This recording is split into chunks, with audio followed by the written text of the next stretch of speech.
Hello friends, welcome back to my channel Prathees kitchen. இன்றைக்கி நம்ம கிச்சனில் என்ன ரெசிபி பார்க்க போகிறோன்னு பார்த்தீங்கன்னா, சில்லி பரோட்டா நம்ம எப்படி வீட்டிலே சிம்பிளாக ப்ரிப்பேர் பண்ணணும்னு சொல்லிட்டு தான் நீங்கள் இந்த வீடியோவில் பார்க்க போகிறீங்க. நீங்கள் நம்ம சேனலை ஃபஸ்ட் டைம் பார்க்கறதா இருந்தீங்க அப்படின்னா சேனலை சப்ஸ்கிரைப் பண்ணிக்கோங்க.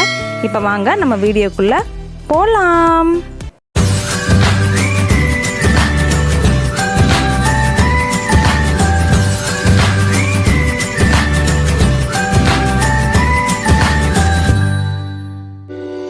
ஹாய் ஃப்ரெண்ட்ஸ், இன்றைக்கி நம்ம சில்லி பரோட்டா எப்படி பண்ணணும்னு சொல்லிட்டு தான் பார்க்க போகிறோம்.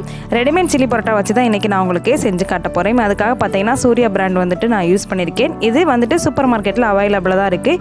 இந்த பிராண்டு தான் இல்லை, நிறையா பிராண்டுகள் வந்துட்டு சூப்பர் மார்க்கெட்டில் அவைலபிளாக இருக்குது. உங்களுக்கு எது தேவையோ அது வாங்கிக்கோங்க. இப்போ வந்துட்டு பாக்கெட் வந்துட்டு கட் பண்ணி எடுத்துக்கலாம்.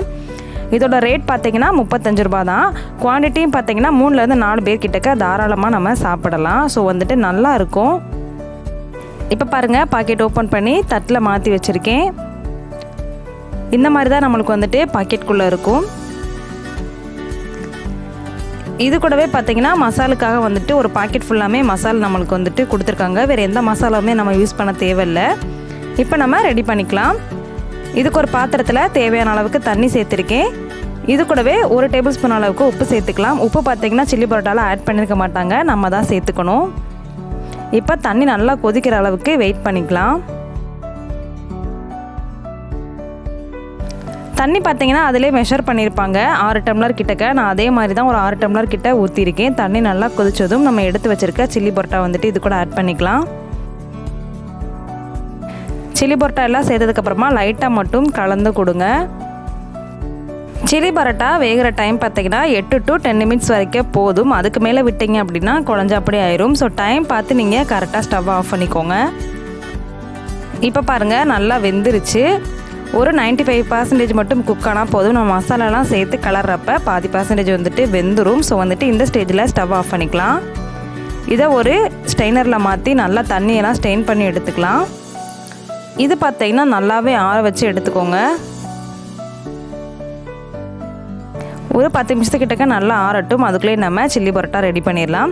இதுக்கு ஒரு கடாய் அடுப்பில் வச்சுருக்கேன். கடாய் நல்லா ஹீட் ஆனதும் தேவையான அளவுக்கு நல்லெண்ணெய் சேர்த்துக்கலாம். எண்ணெய் நல்லா காஞ்சதும் குட்டி குட்டியாக கட் பண்ணி வச்சுருக்க ஒரு பெரிய வெங்காயத்தை வந்துட்டு இது கூட ஆட் பண்ணிக்கிறேன். வெங்காயம் பார்த்தீங்கன்னா நல்லா கோல்டன் ப்ரௌன் ஆகிற அளவுக்கு எண்ணெயிலே ஒரு 5 நிமிஷத்துக்கிட்டக்க நல்லாவே வதங்கட்டும். இது கூடவே நம்ம இன்னும் ரிச்சாக இருக்கிறதுக்காக வெஜிடபிள்ஸ் எல்லாத்தையுமே நம்ம ஆட் பண்ணிக்க போகிறோம். 1 கப் அளவுக்கு பீன்ஸ் எடுத்திருக்கேன். கொஞ்சமாக கேரட், இது கூடவே கொஞ்சமாக குடமிளகாய் எடுத்திருக்கேன். உங்ககிட்ட பச்சை பட்டாணி இருந்தாலும் நீங்கள் சேர்த்துக்கோங்க, நல்லா தான் இருக்கும். வெஜிடபிள் எல்லாம் சேர்த்ததுக்கப்புறமா எல்லாத்தையும் ஒருக்கா நல்லா கலந்து விட்டுருங்க. இப்போ 1 டேபிள் ஸ்பூன் அளவுக்கு இஞ்சி பூண்டு பேஸ்ட் ஆட் பண்ணிவிட்டு இஞ்சி பூண்டோட பச்சை ஸ்மெல் போகிற அளவுக்கு எண்ணெயிலே ஒரு 5 நிமிஷத்துக்கிட்டக்க நல்லாவே வதங்கட்டும். வெஜிடபிள்ஸ் பார்த்தீங்கன்னா உங்களோட ஆப்ஷனல் தான். நீங்கள் டேரெக்டாகவே சில்லி பரோட்டா வந்துட்டு ப்ரிப்பேர் பண்ணிக்கலாம். கொஞ்சம் ரிச்சாக இருக்கிறதுக்காக நான் வந்துட்டு வெஜிடபிள்ஸ் ஆட் பண்ணியிருக்கேன். இது கூடவே கட் பண்ணி வச்சுருக்க ஒரு குட்டி தக்காளியை மட்டும் இது கூட ஆட் பண்ணிக்கலாம். தக்காளி சேர்த்ததுக்கப்புறமா எல்லாத்தையும் ஒருக்கா நல்லா கலந்து கொடுங்க. இப்போ கொஞ்சமாக கருவேப்பிலையும் சேர்த்துக்கலாம். காய்கறி எல்லாமே பார்த்தீங்கன்னா எண்ணெயிலேயே ஒரு 10 நிமிஷத்துக்கிட்டக்க நல்லாவே வதங்கட்டும்.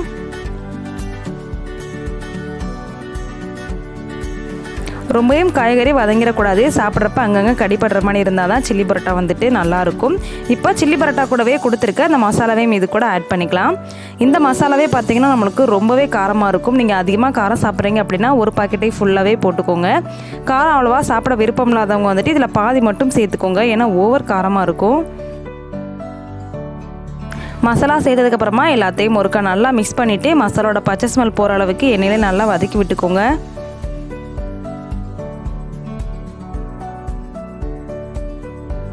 இப்போ பாருங்கள், மசாலோட பச்சை ஸ்மெல் எல்லாம் போயிடுச்சு.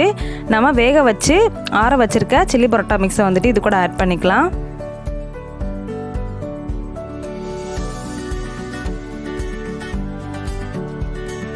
இப்போ எல்லாத்தையும் ஒருக்கா நல்லா கலந்து கொடுங்க.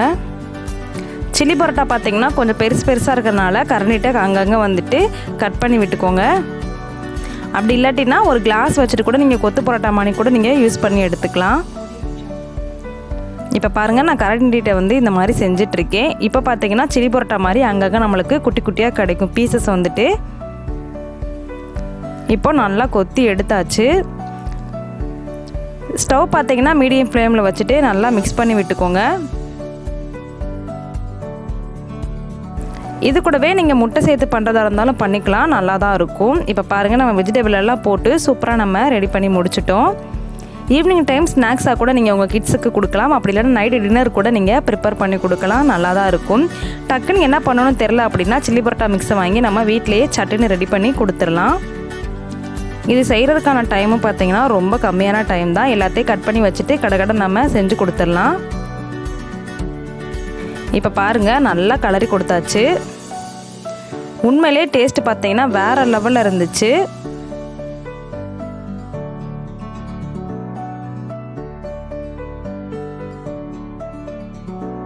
அவ்வளோதாங்க, சூப்பரான சில்லி பரோட்டா நம்ம வீட்டிலேயே செம்மையாக ரெடி பண்ணி முடிச்சிட்டோம். கண்டிப்பாக இந்த ரெசிபியை உங்கள் வீட்டில் ட்ரை பண்ணி பாருங்கள். ட்ரை பண்ணி பார்த்துட்டு எப்படி இருந்துச்சுட்டு உங்கள் ஃபீட்பேக்கை மறக்காமல் என்னோட கமெண்ட் செக்ஷனில் ஷேர் பண்ணுங்கள். என்னோடய வீடியோ உங்களுக்கு பிடிச்சிருந்துச்சு அப்படின்னா என்னோடய சேனலை லைக், ஷேர், கமெண்ட் பண்ணிக்கோங்க. கூடவே பக்கத்தில் இருக்க பெல் ஐக்கானையும் கிளிக் பண்ணிக்கோங்க. அப்போ தான் நான் போடுற வீடியோஸ் எல்லாமே உங்கள் நோட்டிஃபிகேஷனில் வரும். நீங்களும் வீடியோவை மிஸ் பண்ணாமல் பார்ப்பீங்க. நிறைய பேர் பார்த்தீங்கன்னா நம்ம சேனலை சப்ஸ்கிரைப் பண்ணாமே பார்த்துட்ருக்காங்க. ஸோ சப்ஸ்கிரைப் பண்ணிக்கோங்க. அடுத்து ஒரு சூப்பரான ரெசிபி இல்லை சூப்பரான கண்டென்ட்டோட நான் உங்களை மீட் பண்ணுறேன். அது வரைக்கும் பாய்.